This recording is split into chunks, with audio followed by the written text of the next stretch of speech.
It's 3:30 a.m. in Kelowna. 100 cyclists are preparing for a ride that will test their physical strength, push their mental fitness to the limit, and evoke emotion that touches the soul. This is the Ride to Survive.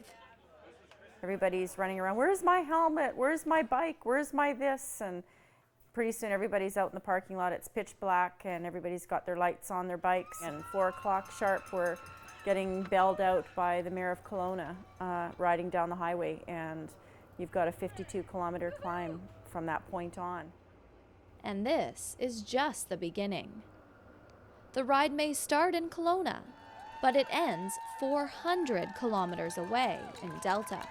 That means this ride is 170 kilometers longer than the longest stage of the Tour de France.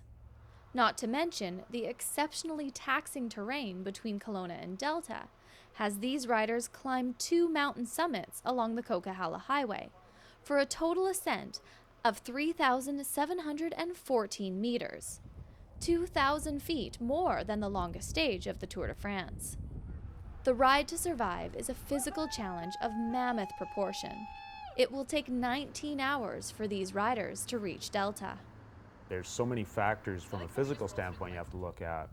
Hydration, make sure you're eating enough, drinking enough, and keeping your body in shape enough to get from A to B successfully without becoming dehydrated or malnourished on the way. Having a sugar crash because you didn't eat enough, and we've had some people that have gone a little bonkers towards the end of the ride because they didn't manage their food or their drink well enough, and so physically it can be very challenging.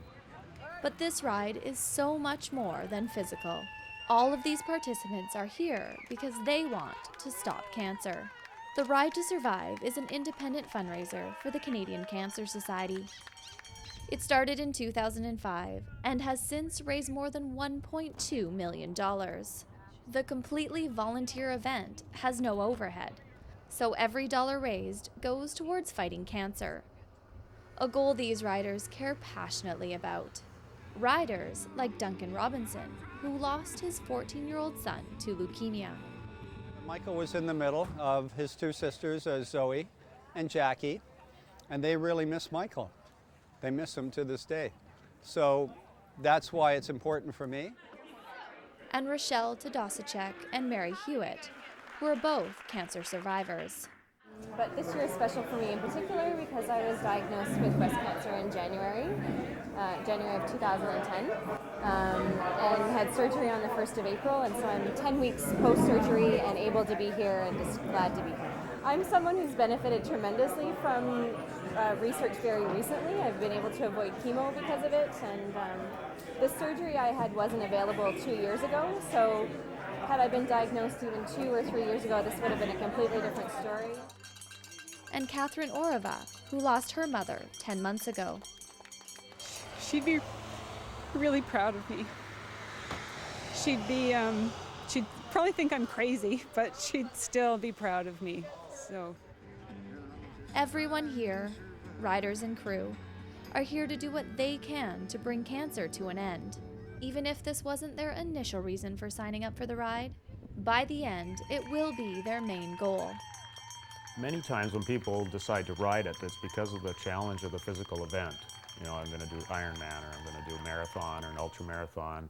So a lot of people get drawn to it because of the challenge. It's daunting and it's big, and they can put another notch in their belt buckle that they've put, or their bucket list. It's another one of those things.